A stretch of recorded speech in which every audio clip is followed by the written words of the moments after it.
If you love what you hear, check out our authors Andreya Stuart and N.A. Fulton on Amazon.com, and be sure to subscribe to our dark romance novels and stories podcast on Spotify, iTunes, Google Play, or your favorite podcast provider. Learn more about us at AudioIron.com.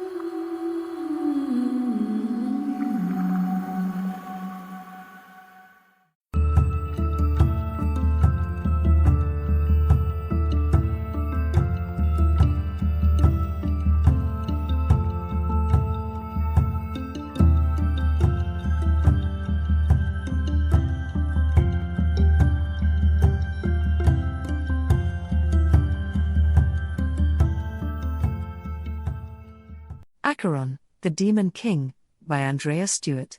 Find more great stories at AudioIron.com. Chapter 12. Mary woke up in her bed fully dressed.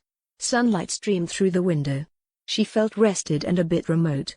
She rolled out of bed and stepped into the bathroom. As she undressed, she uncovered the metal bracelet on her arm and took a moment to study it. Gold on the outside, some dark metal on the inside. It was 3 inches wide and approximately half an inch thick. She tried and failed to slip even a single finger between her wrist and the bracelet. She tried and failed to slip it off over her hand. She studied it to see if there was some kind of hidden clasp. There wasn't. She studied the engraving around the bracelet and pressed the tiny images to see if it would open as her box did. Nothing worked. Finally, irritated, she took a shower wearing the bracelet. It chafed against her skin as though the metal were biting her. She came downstairs wearing a bathrobe, found Stuart sitting at her kitchen table drinking coffee. He was dressed in fresh clothes, but she could see that he hadn't bathed yet. Not surprising, since the only bath in the house was in her room. "Good morning," he said. "I'm glad you are awake." She held up her arm, displaying the bracelet. "Take this off," she said. "I can't," he replied. "It will come off in 13 days. He stood up, collected a cup and poured coffee into it. He placed it on the kitchen table and scooted the milk jug and sugar toward her. She sat down, glared at him. "It hurts me," she said. "I don't see why you can't take it off." "Because it's impossible," he said. "How does your head feel?" She stared at him. Did he really believe she would be put off so easily? She meant to have this thing off her even if she had to cut it off herself. "You fell. Do you remember that?" She thought about that for a moment. What did she remember? Throwing him into a wall for putting this infernal object on her arm. Moonlight, streaming down from heaven. Fury. The images she saw seemed surreal and out of order. Much seemed to be missing. "I don't know," she finally replied. "You aren't feeling well," he said. "I thought I should watch you for a few days." "No," she said. By no means was he going to hang around for several days.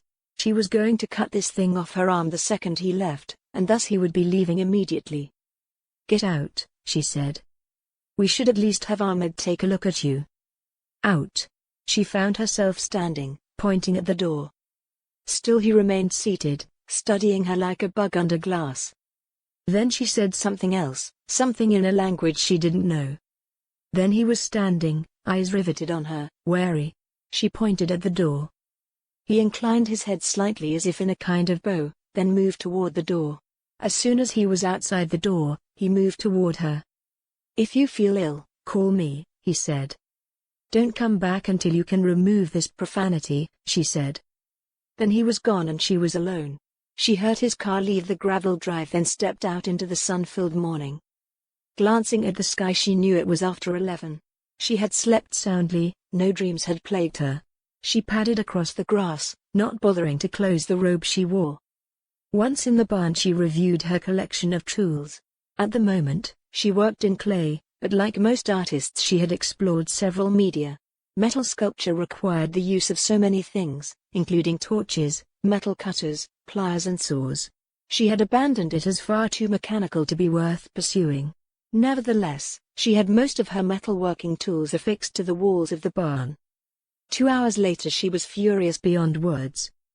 The thing on her arm could not be cut off nor sawed through. It could not even be scratched. Solid gold was a soft metal, yet it might as well have been steel for all the impact her tools made on it. Her arm, on the other hand, was another matter. It was bruised, pierced and scratched from the several dozen slips she had made as she worked, left-handed, on the bracelet. Irritated, she threw the tools down and walked back into the house. Perhaps she could take her car into town and find someone with a torch to cut it off. Of course, that might well scorch her arm, but that was a price she was willing to pay. The phone was ringing as she entered the house. Snatching it off the cradle, she barked hello. "Mary? Is that you?" It took Mary a moment to identify the person on the other end of the phone. Margaret, the one in London. A woman. Well, that was all for the best, because a man Mary might have killed. "It's me," she managed in a relatively civil tone. "I was wondering if you wanted to come for a visit," said Margaret. "I thought you might." "I'll be there." "I'll see you at the museum," Mary said, then dropped the phone back into place. So slow, she thought. These people were so slow. Mary called a cab, went upstairs to dress, grabbed the bag she'd packed last night and was downstairs before the cab arrived. "We just got a call that she's missing," said James. "The security team somehow managed to let her get by." "She's with the old woman," said Stuart.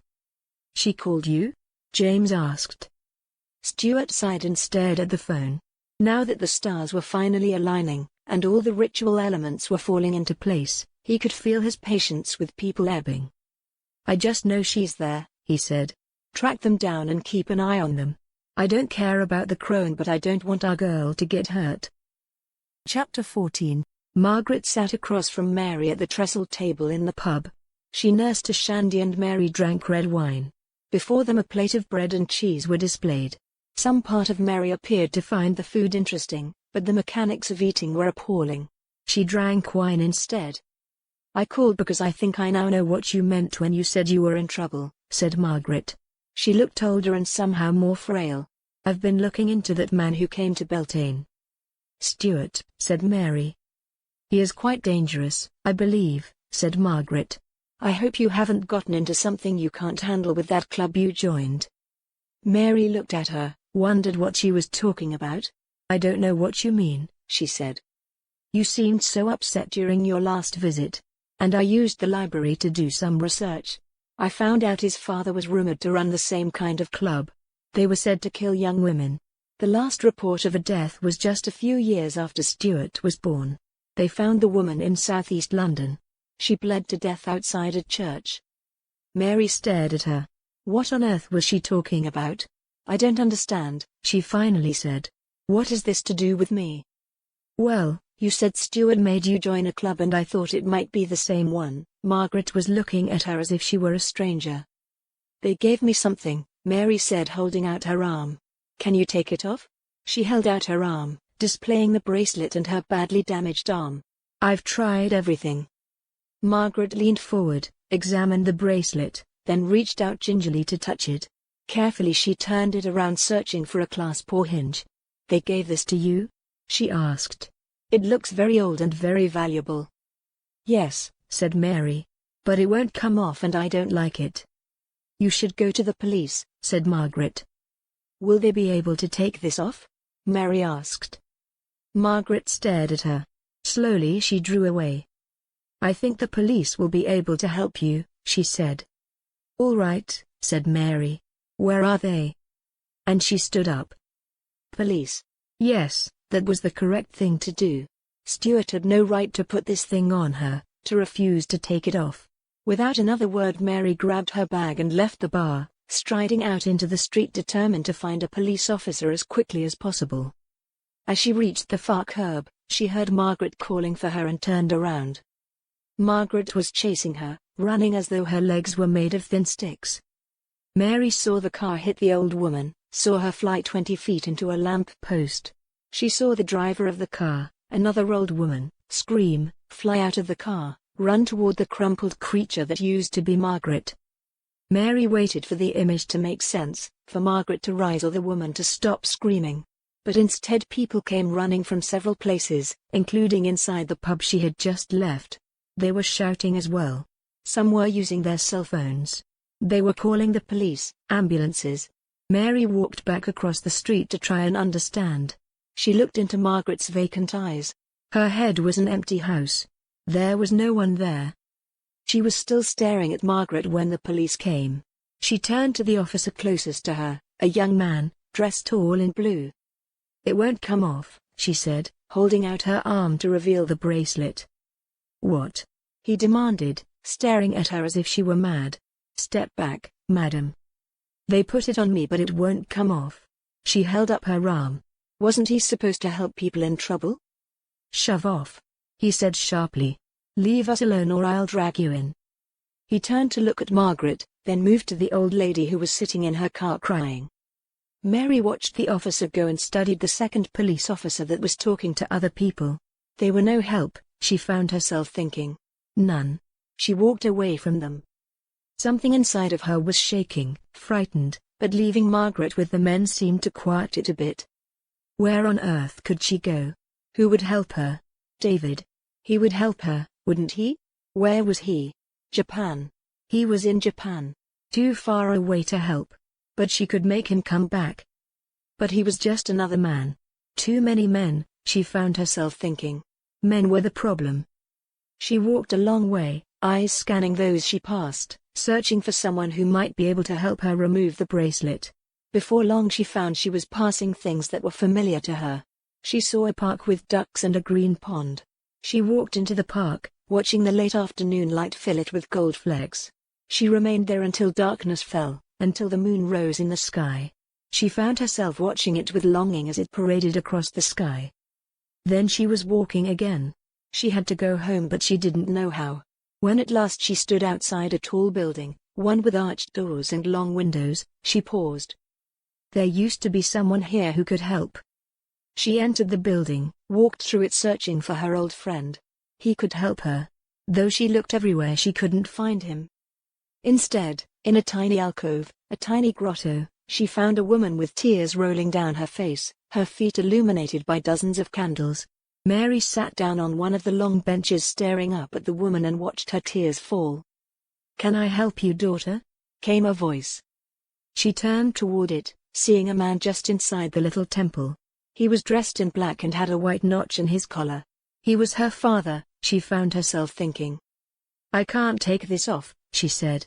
She held up her arm to show him. He moved forward to look. He spared it hardly a glance but did take time to study her. "Are you well, my dear?" he asked. He sat beside her, a small man, fragile. She found herself listening to his heartbeat. It was irregular, faltering.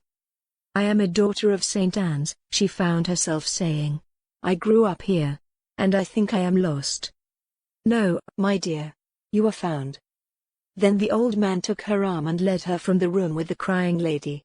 They left the church through the choir and she found herself walking down a familiar hall. "The cloister," she said. "Yes," said the father. "I'll take you to the Mother Superior. She'll be able to help." Mary nodded. In these dark halls, among her sisters, she would be safe. They could remove this curse on her arm and free her from this misery. The priest made her wait in a chair in the hall as he summoned the Mother Superior. When the woman came, Mary felt no recognition. This woman was not her mother. The woman led her into a Spartan office. "You are a daughter of this place?" she asked. "I've only been here 5 years, but I don't know you." "I was raised here," said Mary. "They gave me my name." It took a moment to remember it. "I am Mary Shepherd." The woman rose, went to a file cabinet, then to another, and finally pulled a file from within it. Seating herself at the table, she turned on the lamp, squinting at the faded print. "Mary Kathleen Shepherd," she said. "Ah yes, you were found as a newborn. Your mother had you in her arms when she passed away on our steps." "No," said Mary. "I was left here. I had no mother." The woman looked at her. "I'm sorry, my dear. I spoke without thinking. Your mother died on the steps and you were with her. It appears she took her own life. We accepted you as a foundling and perhaps, to spare you pain, no one mentioned how she died to you. It is quite accurate to say she left you on our steps." "My mother was here?" Mary asked. Something was shocking her out of the days she had been in. She could remember Margaret, watching her die. The story of the woman who had died on the steps of a church. "My dear, I am so sorry. Please forgive me," said the Mother Superior. "I should have been more careful." Mary stood up. She turned to face the woman and saw she was distraught.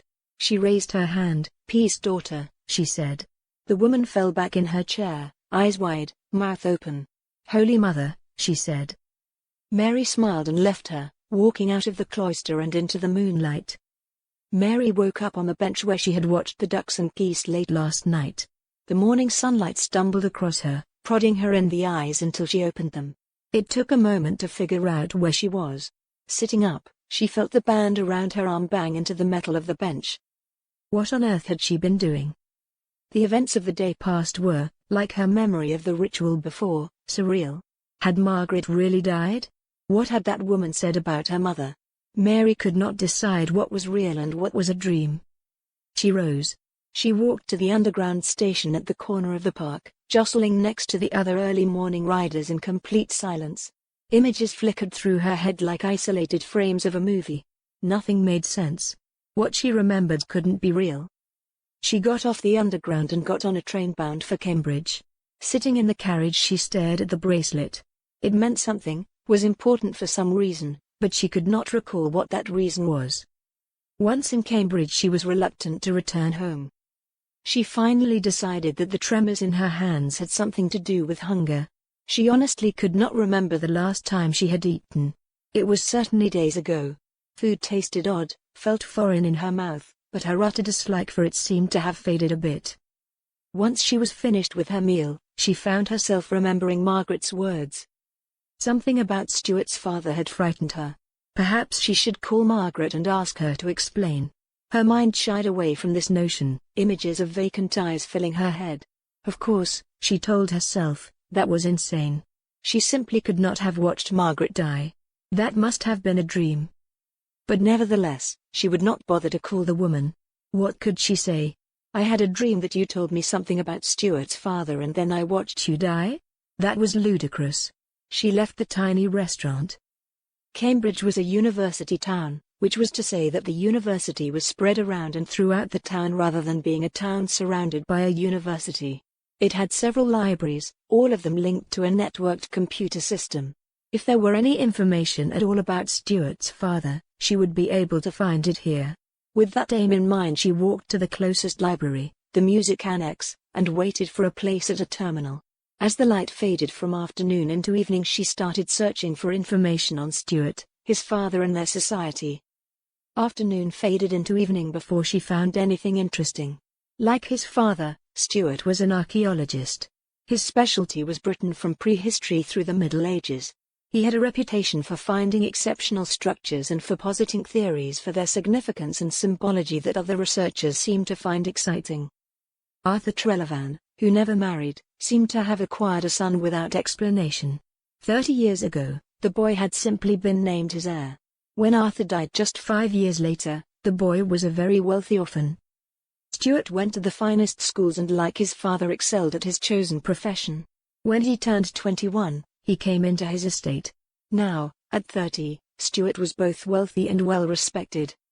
Try as she might, Mary could find no mention of a club started by Arthur Treleavan, and no record of a woman found dead on the steps of St. Anne almost 25 years ago. Of course, not all such records would appear online. Some things could still only be found in newspapers. Did she care enough about this stupid delusion to pursue it further? She wasn't sure she did. She must have bumped her head during that ritual, had suffered a concussion, and thus had spent the past 2 days recovering. She felt better now, if not entirely well. It was time to go home. Stepping into the street, she summoned a cab. In under an hour she was at her own front door. 10 minutes later she stepped out of her clothes, into a bath, and 15 minutes after that she was in bed. She felt weary to the bone, weak, and a little ill. Sleep came suddenly. She was in darkness, running, being pursued. She heard voices calling for her, demanding her response. She ran to the pool, stared up into the night, and begged for the moon to save her, but it would not come down nor let her rise up. Then he was there. Stuart walked to her, face cold and merciless. He dragged her from the chamber, through the darkness, not caring how she fought. She wrenched away, running from him, then heard him pursuing her again. She was awake, heart pounding. She turned on the light just as the door to her room opened. She screamed. Stuart stood in the doorway watching her, waiting for her to quiet. He seemed unconcerned by her distress, made no attempt either to approach or go away. At last she shuddered to a stop. "We have been calling you for 2 days," he said. "I apologize for coming over unannounced, but we've been very worried. Did you go somewhere?" She stared at him, waited for him to say more. When he didn't, she lay back down in her bed, trying to still her racing heart. She must be going mad. She could not distinguish what was real and what wasn't anymore. Stuart was here to help her. He was concerned about her. There was no reason to fear him. He was her friend. "I'll go if you like," he said, but entered the room, leaving the door open behind him. "I just want to make sure you are all right." She held up her hand to stop his approach. "I am fine," she said. Her voice shook as she spoke. "Where have you been?" he asked. "Why didn't you answer the phone?" "I go where I wish to go," she said. "Who are you to command me?" He moved closer to the bed despite her warning, his eyes traveling to the metal band around her arm. She followed his glance to find her arm with deep black bruises from elbow to wrist, the uneven color punctuated now with oozing punctures and long, deep scratches. "What the hell have you done to yourself?" Stuart sounded angry, as if she had done something stupid that she should be scolded for. "I want this thing off," she said sharply.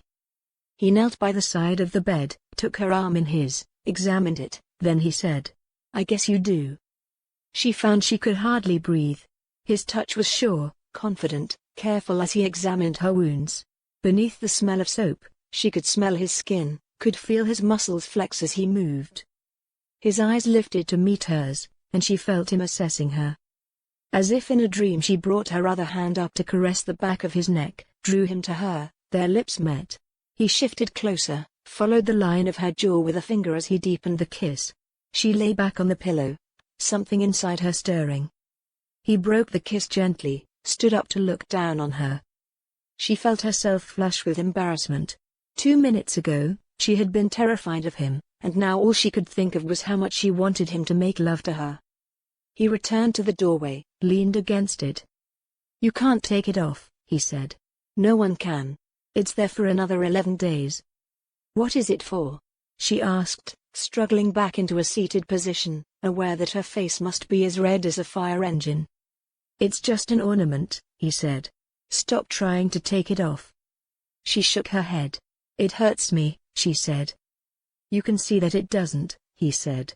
"It's loose. Just leave it alone." "Stay with me," she found herself saying. "I'm afraid." He said nothing, studying her. Then he shook his head. He said something she didn't understand and fury washed over her like scalding water. "Get out," she said, "or I'll kill you." He turned into the darkness of the hall and she heard him going down the stairs. She lay in bed a long while looking at the white plaster of the ceiling. Rage ebbed into misery and she started to cry. She fell asleep with the light on.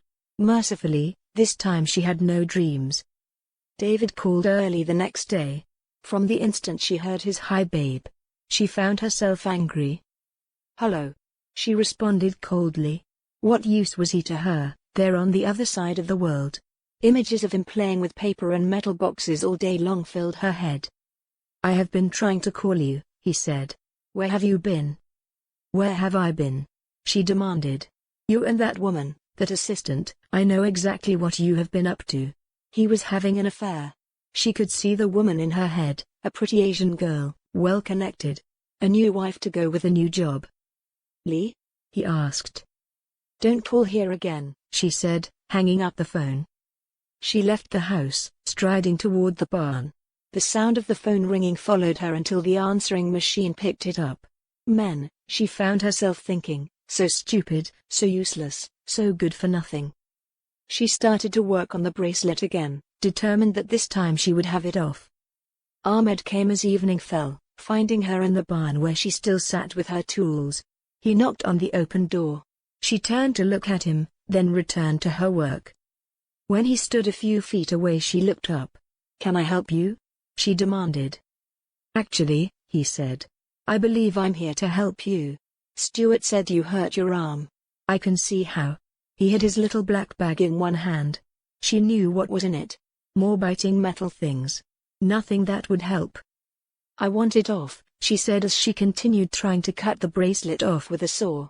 The tin snips hadn't worked, but she thought she might want to try those again in a minute.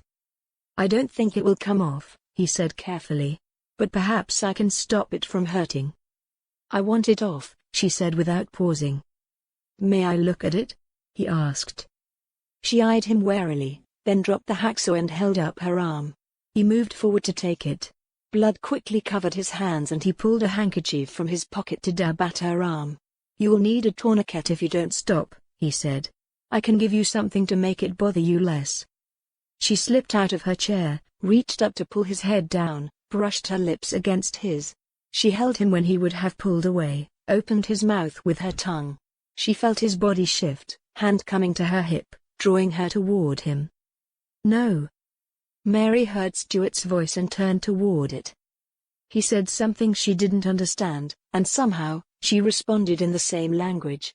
The resulting conversation was unintelligible and angry, responses clipped. "Mary, let Ahmed give you something to help the pain go away," said Stuart.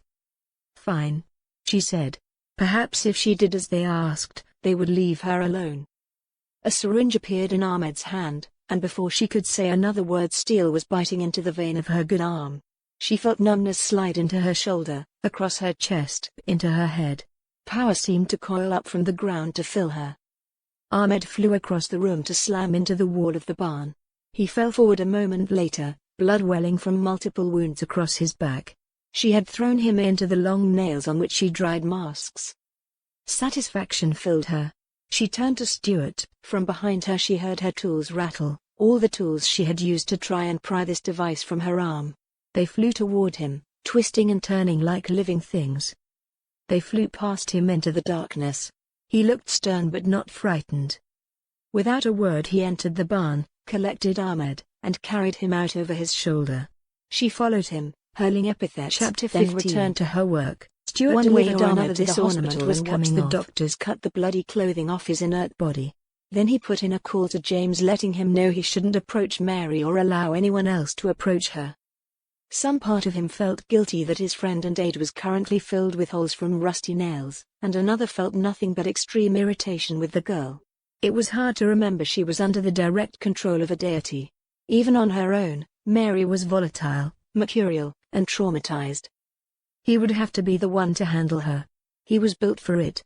But he wasn't sure he would be able to muster the patience required to make things better rather than worse. We all have our more unpleasant duties, he reminded himself. For Ahmed, duty meant holes in his lungs. For Stuart it meant trying to keep this runaway train on the tracks. For Mary it might shortly mean death at the hands of a very angry god.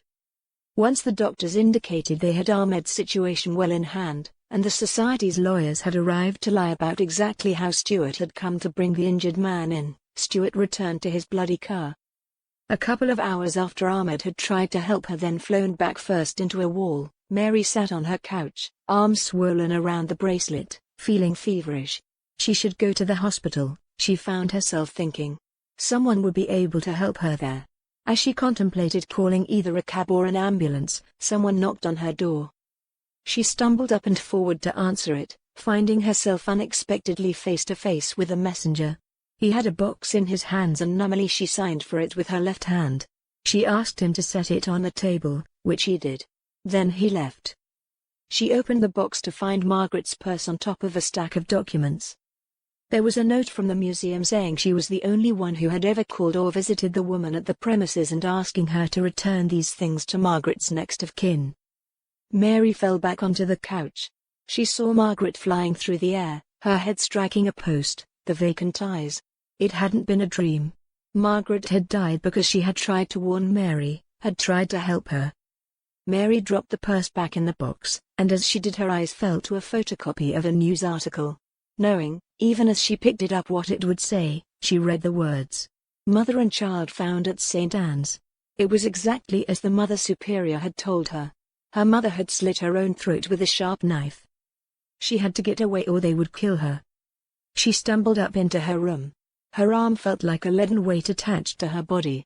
It took a long time to change into jeans, a shirt and trainers. Pulling a cardigan over her arm made her cry out in pain.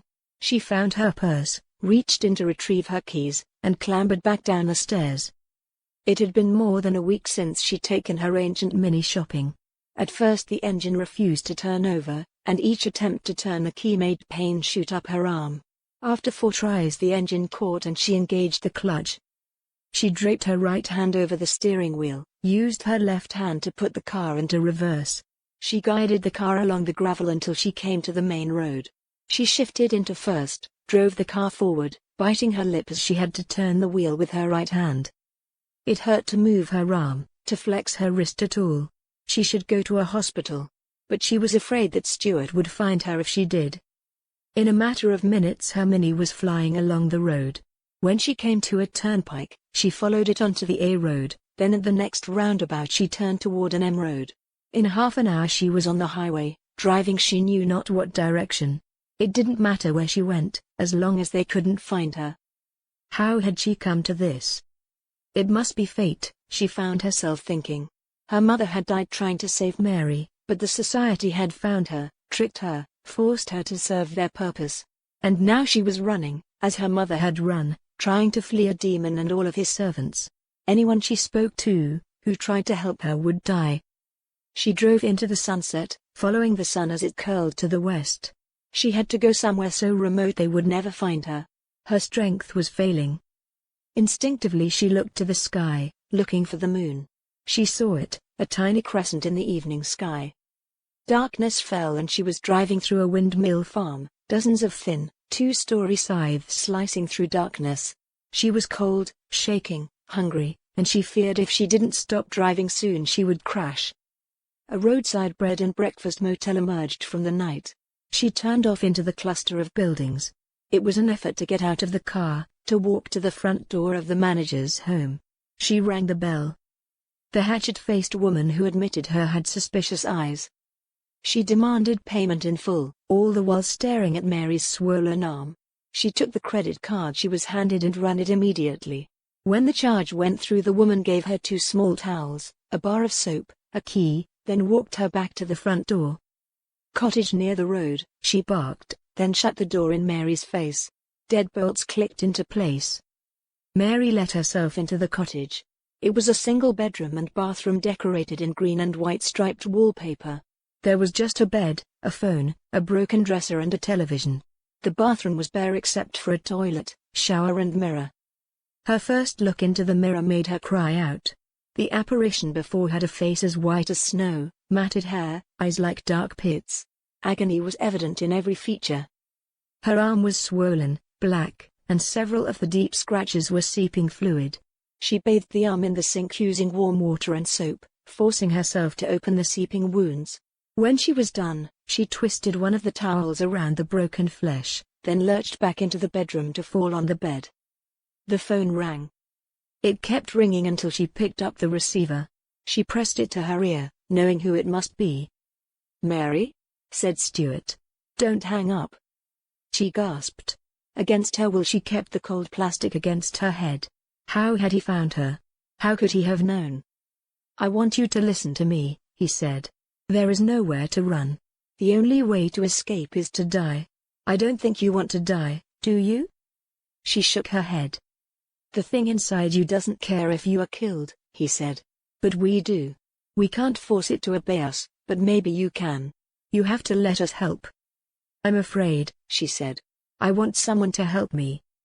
"Then listen closely," he said. "Margaret died because you broke your oath.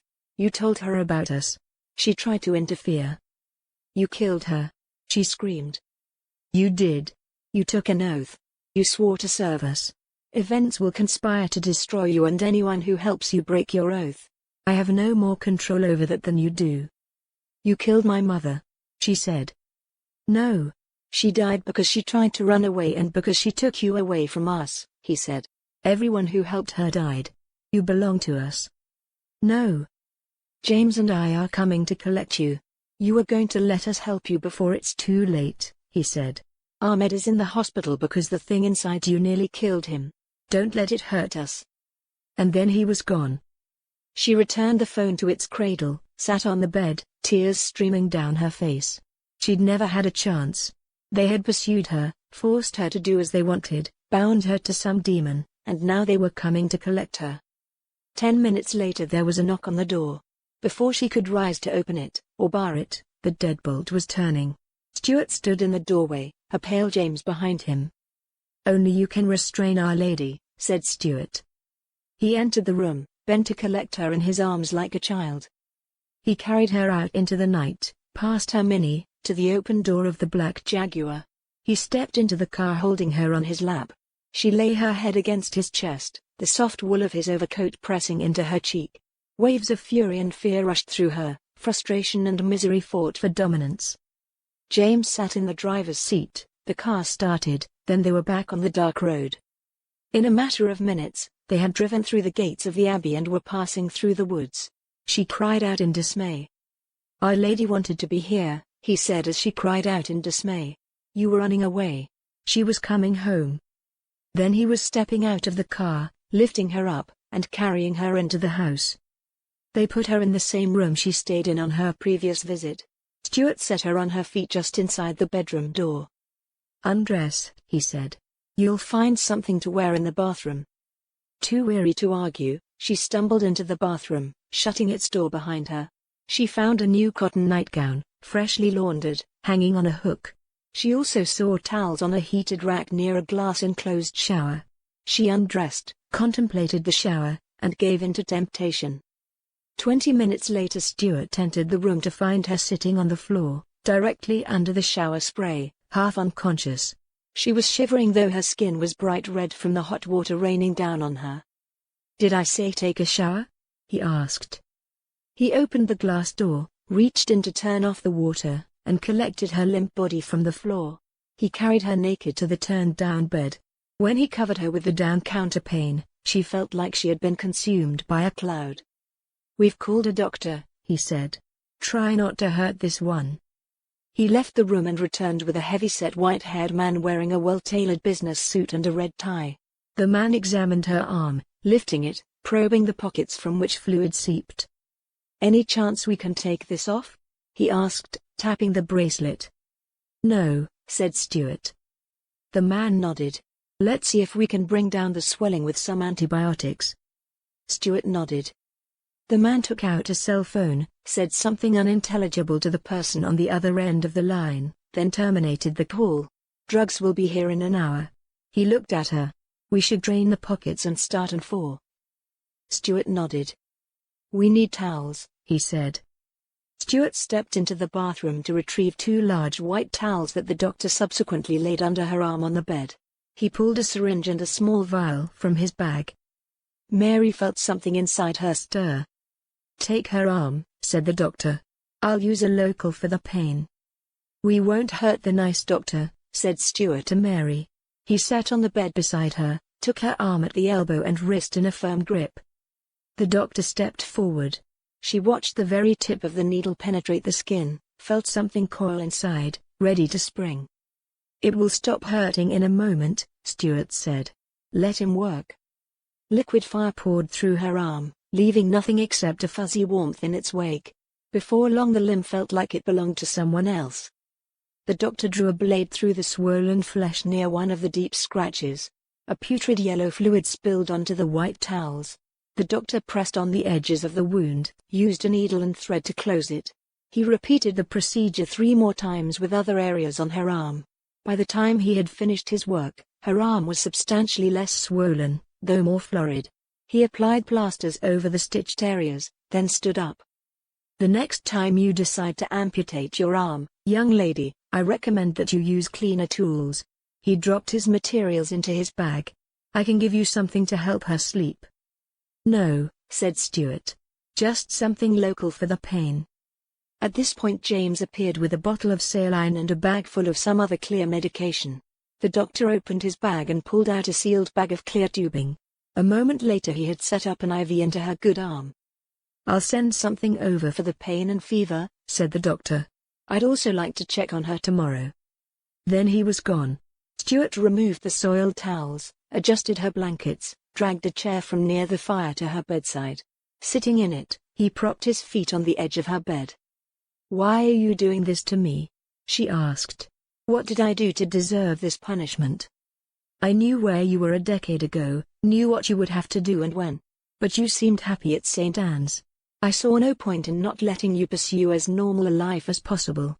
He shifted, staring at his hands thoughtfully. Maybe I should have followed the advice I was given and brought you here to grow up. Mary's arm was starting to ache, and her head hurt. I still don't understand. What is the point of it all? What you need to do now is sleep, he said. You're exhausted and you're not thinking clearly. Then he said something in that language she didn't know again, and she felt something inside her relax a little. He spoke to it some more, and then, after a while she found she liked listening to his odd sing-song language. It became a lullaby that carried her off to sleep. Can she die from the infection? Asked James. I mean, do you think the goddess will protect her? She could die from it, but we will make sure she won't, said Stuart. Fortunately, now that we have her back, the goddess won't feel the need to saw her arm off in order to get rid of that manacle. Was that in the society's history books? James asked. Has one of the consorts ever cut off their own arm to release Our Lady? That seems like something we should have known about. It shall be your job to update the records so our descendants know what to expect going forward, said Stuart.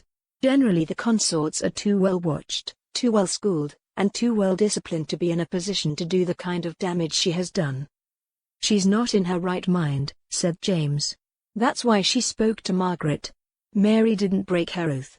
That's why she is not dead. She's not dead because Acheron needs her alive, corrected Stuart.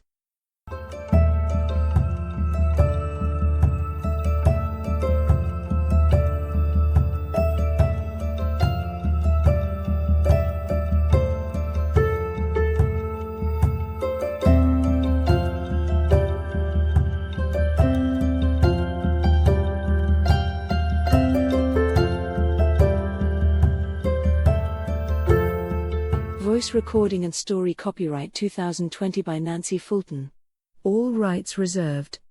Music created by D. Kurtzman and licensed from Pond5. Find more great stories at AudioIron.com.